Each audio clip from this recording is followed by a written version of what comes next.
Hello दोस्तों, welcome to my YouTube channel Wise classes. तो आज हम करेंगे शेषफल प्रमेय रिमाइंडर थ्योरम। बहुत इम्पोर्टेंट टॉपिक है ये आपके नंबर सिस्टम का। तो रिमाइंडर थ्योरम जिसके ऊपर क्वेश्चन भी आते हैं आपके, तो कैसे होगा थोड़ा सा इसका बेसिकली हम इसको समझेंगे कि अगर कोई नंबर है, अगर मैं दूं आपको नंबर कि 15 है और मान लीजिए अगर मैं आपसे कहूँ कि इसको 7 से भाग दो, तो आप क्या कहोगे कि इसके अंदर शेषफल क्या आएगा? आपका एक शेषफल आएगा। ठीक है, शेषफल कितना आएगा? 1। 15 को 7 से भाग दिया तो आपका शेषफल आया 1। अगर मैं 20 को कहूँ कि 3 से भाग दो तो शेषफल कितना आएगा? 2। तो ये अगर डायरेक्टली ऐसे पूछे आपसे तो आप बड़े आसानी से बता दोगे, लेकिन कभी भी क्वेश्चन में ये नहीं आएगा कि 15/7 या 20/3। क्वेश्चन थोड़ा लंबा देगा, बड़ा देगा, जो आप इजीली नहीं कर पाओगे। तो पहले इसको समझिए, आपको क्या करना है। आपको 2 रिमाइंडर निकालने, एक पॉजिटिव एक नेगेटिव। एक पॉजिटिव रिमाइंडर, एक नेगेटिव। हाँ, आंसर हमेशा पॉजिटिव रिमाइंडर ही होता है, ये बात सही है। लेकिन किसी भी नंबर किसी भी नंबर से जब भाग देते हो तो 2 आपके रिमाइंडर आते हैं, 2 शेषफल आते हैं। तो अगर मैं 15 को 7 से भाग दूँ, आपको देखना है कि 15 से छोटा, इस 15 से छोटा ऐसा कौन सा नंबर है जो 7 से पूरा भाग हुआ? वो है 14। 7 में 14, और 14 से 15 कितना बड़ा है? +1। और 15 से बड़ा वो नंबर जो 7 से पूरा भाग हो, वो कौन सा नंबर है? 21। और 21 15 से कितना बड़ा है? 15 उस 21 से कितना छोटा है? 6। तो इसके 2 शेषफल आए हमारे पास, एक -6 और एक +1। आपको आंसर हमेशा पॉजिटिव वाला देना है, आंसर हमेशा पॉजिटिव वाला देना है। और इसके अंदर एक चीज़ आप नोट करोगे कि अगर इनका मैग्नीट्यूड देखें विदाउट साइन, 6 और 1 7, 6 और 1 7, ये हमेशा नीचे वाले के सेम मिलेगा। अगर ये 1 और 6 7, ये हमेशा नीचे वाले के बराबर मिलेगा, इन दोनों का जोड़। अगर मैं इसमें बात करूँ तो 20 से छोटा नंबर जो इससे पूरा भाग हो 3 से, वो कौन सा है? 18। और 18 से ये 20 कितना बड़ा है? +। और 20 से बड़ा नंबर जो 3 से पूरा भाग हो, वो क्या है? 21। और 21 से 20 कितना छोटा है? -1। ध्यान रखना, माइनस वाला शेषफल उसी के साथ आएगा जिसके साथ आप बड़े वाले के साथ जब कंपेयर करोगे। तो इससे बड़ा 21 था, इसीलिए हमने 20 को बताया कि ये से -1 है। तो इसका आंसर क्या होगा? 2। लेकिन रिमाइंडर कितने हैं? 2, एक पॉजिटिव और एक नेगेटिव। ध्यान से 2 + 1 कितना होगा? 3। आपको साइन नहीं देखने हैं माइनस प्लस, सिर्फ ये देखिए 2 और 1 3 बराबर है।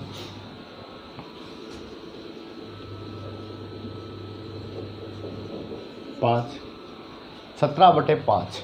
तो ये क्या होगा? इससे छोटा नंबर, 17 से छोटा नंबर जो 5 से पूरा भाग हो 15। तो 15 से 17 कितना बड़ा है? +2। और 17 से बड़ा नंबर जो 5 से पूरा भाग हो 20, और 20 से 17 कितना छोटा है? 3। 3 और 2 5। क्वेश्चन सही है। इसके बाद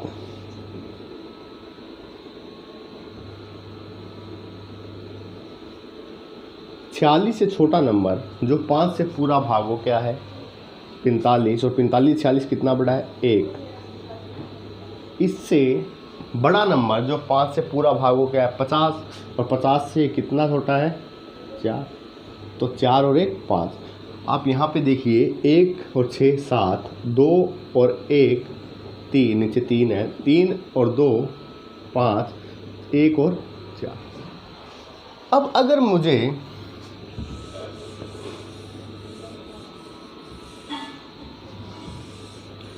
इस क्वेश्चन में ही अगर मैं एक रिमाइंडर ना मान के, इसका रिमाइंडर 6 मानता हूँ, -6, लेकिन आपको जो आंसर है वो हमेशा पॉजिटिव है। आप इस 6 का यूज़ कर सकते हो माइनस से, लेकिन -6 फाइनल आंसर नहीं दोगे। इस -6 के लेकर आप इसमें से फिर सब्ट्रैक्ट करोगे, 7 - 6 बराबर 1। ठीक है, 7 - 6 बराबर 1। आपको इसके साथ इसे करना होगा तो कितना आएगा, 1 आएगा।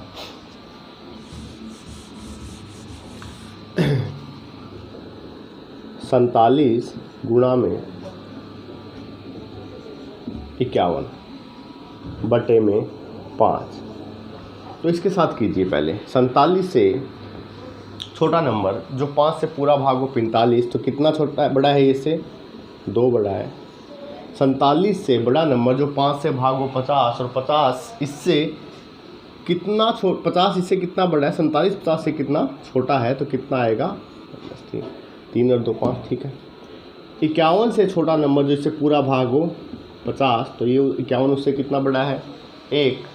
और 51 से बड़ा नंबर जो इससे पूरा भाग हो वो होगा 55, और 55 से 51 कितना छोटा है, 4। ठीक है, अब इस क्वेश्चन से समझाता हूँ मैं। अब आपकी मर्ज़ी है, इसका एक रिमाइंडर ले लीजिए, इसका एक रिमाइंडर ले लीजिए, आपका आंसर आ जाएगा दोनों की गुणा करने पर, क्योंकि बीच में साइन जो है गुणा का है।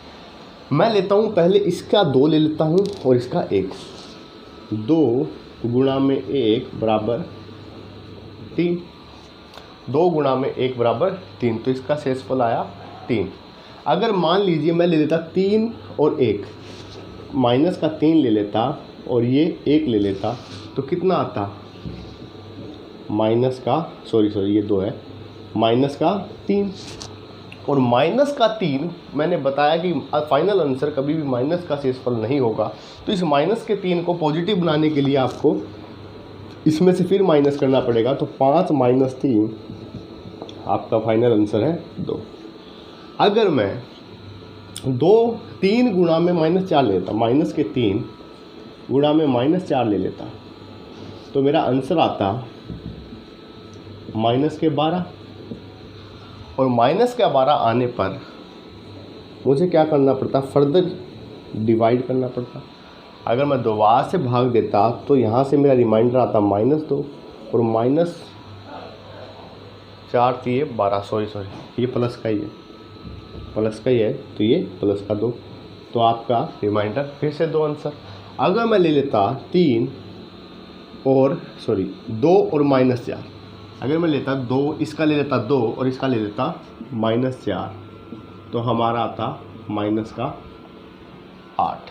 और माइनस के 8 को मैं दोबारा 5 से भाग देता,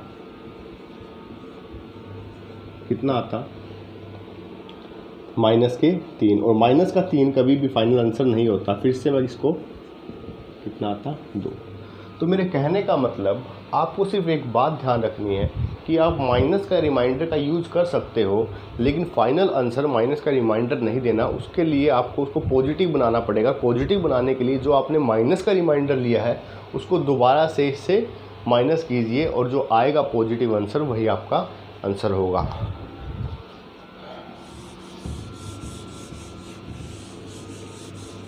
और इसमें हम जो रिमाइंडर लेंगे वो अपनी सहूलियत के हिसाब से ले लेंगे। 65 + 73 बटे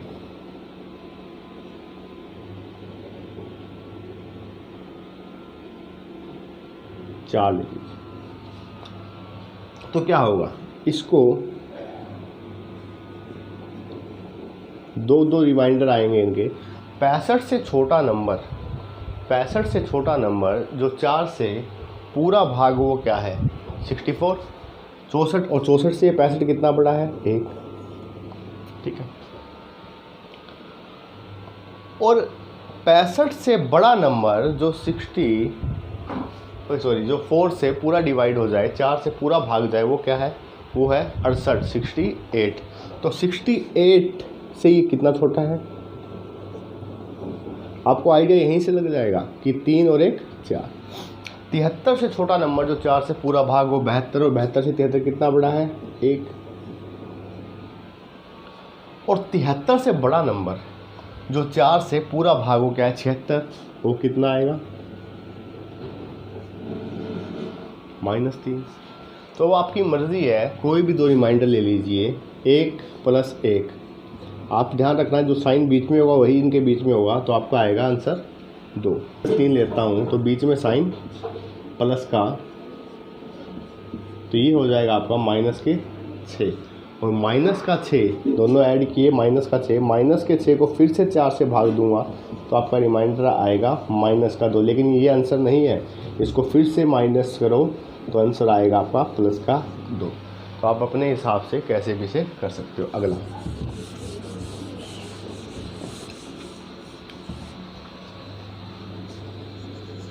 56, 58, 65,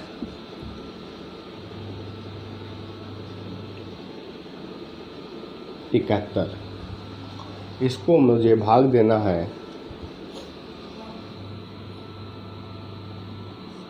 3। तो ये आएगा आपका 56 से छोटा नंबर जो 3 से पूरा भाग हो। ध्यान रखना बीच में अगर कोई भी एक, मान लीजिए इसमें मैं कर देता हूँ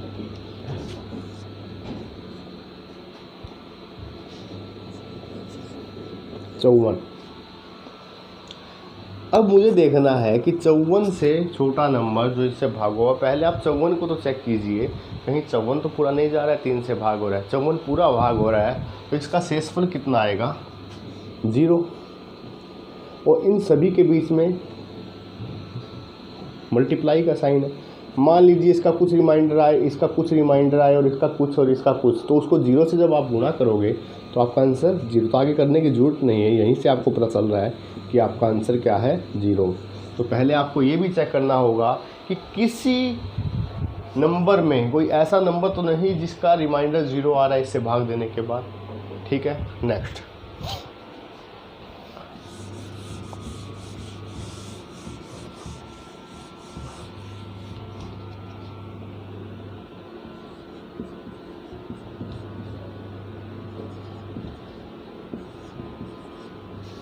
सीधा आंसर है, पता है हमें इसका 0 आएगा तो आंसर हमारा 0 हो जाएगा। तो आपका शेषफल प्रमेय का जो रिमाइंडर आ रहा है इसका वो कितना आ रहा है? 0। अगला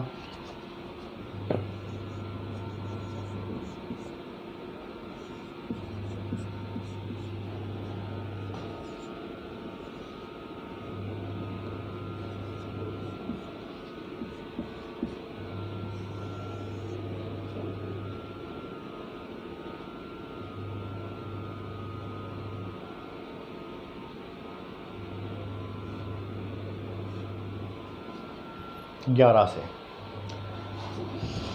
इससे छोटा नंबर 44, तो ये इससे कितना बड़ा है? +1। इससे बड़ा नंबर 55, इससे बड़ा नंबर जो 11 से पूरा भाग वो 55 है। हमें कोई ज़रूरत नहीं है उसकी करने की, लेकिन फिर भी कर लेते हैं कि -10। इससे छोटा नंबर 66 और इससे बड़ा नंबर 10। इससे छोटा नंबर जो है वो है आपका 44 और इससे बड़ा नंबर 55। तो यहाँ पर कितना आ जाएगा? 44 प्लस के 9। इससे छोटा नंबर जो 11 से पूरा भाग हो वो है 99 और 99 से कितना बड़ा है? 2। और इससे बड़ा नंबर जो पूरा कटे वो क्या है? 110, तो माइनस के 9। अब फ़ायदा क्या है हमारा इसका यूज़ करने का? अब हम यहाँ इस क्वेश्चन में 10, -10, +9 इनका यूज़ नहीं करेंगे, हम करेंगे छोटे छोटे। हमने किया 1 गुणा में 1, उसके बाद इसका मैं 9 नहीं लूँगा, क्यों? मैं मेरी मल्टीप्लिकेशन को बड़ा करूँ, मैं इसका -2 लूँगा, गुणा में -2, ठीक है, और इसका +2 गुणा में +2। तो हमारा जो आंसर है 1, 1, 2, 2 4, तो -4। लेकिन ये आंसर नहीं है, हमारा आंसर जाएगा पॉजिटिव। पॉजिटिव लाने के लिए क्या करना होगा कि 11 में से इसको फर्दर माइनस करना पड़ेगा। 11 - 4 आपका आंसर आएगा 7, प्लस के 7 आपका आंसर आएगा। इसीलिए मैंने कहा था कि हमें नेगेटिव रिमाइंडर की भी ज़रूरत पड़ेगी और पॉजिटिव की। ये सही है कि लास्ट में जो आंसर आएगा वो पॉजिटिव रिमाइंडर ही आंसर होगा हमारा, लेकिन हमें दोनों का ही यूज़ करना होगा। क्वेश्चन में जो हमारे लिए इजी रहेगा वही हम करेंगे।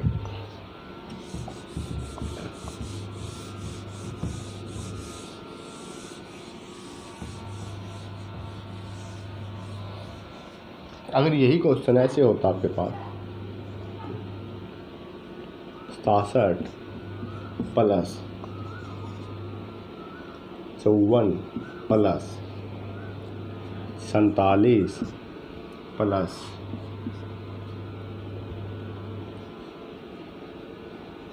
4 और भाग में 11, तो इससे छोटा नंबर 66 और 66 से कितना बड़ा है +1, और इससे बड़ा नंबर 77 माइनस के 10, इससे छोटा नंबर 44 और इससे बड़ा नंबर 55 माइनस का 1 और ये प्लस का 10। ठीक है, इससे छोटा नंबर 44 से कितना बड़ा प्लस के 3, और इससे बड़ा नंबर 47 से बड़ा नंबर होगा 55 तो ये माइनस का 8। इससे छोटा नंबर है 66, और 66 से ये कितना बड़ा है प्लस के 8, और इससे बड़ा नंबर 77 माइनस के 3। अब की बार हमें पॉजिटिव लगाना है, देखते हैं। +1 -1 +3 -3, तो हमारा रिमाइंडर होगा 0। हमारा रिमाइंडर क्या होगा 0 होगा। आपका इसके अंदर इसका मतलब कि पूरा का पूरा ये 0 हो जाएगा। अगर आप लेते सारे पॉजिटिव वाले तो +1 +10 +3 +8 तो कितना होता 22, तो हमारा रिमाइंडर 0। तो सिर्फ और सिर्फ आपका समय बचाने के लिए हमने माइनस की टर्म का यूज़ किया। हमें यही देखना है कि छोटा नंबर कौन सा है। अगर माइनस में आंसर आ रहा है तो उसको फर्दर हम पॉजिटिव बना देंगे। सिर्फ ध्यान यही रखना है कि आपका आंसर पॉजिटिव आए। तो अगली क्लास में कुछ और क्वेश्चन करेंगे। Thank you.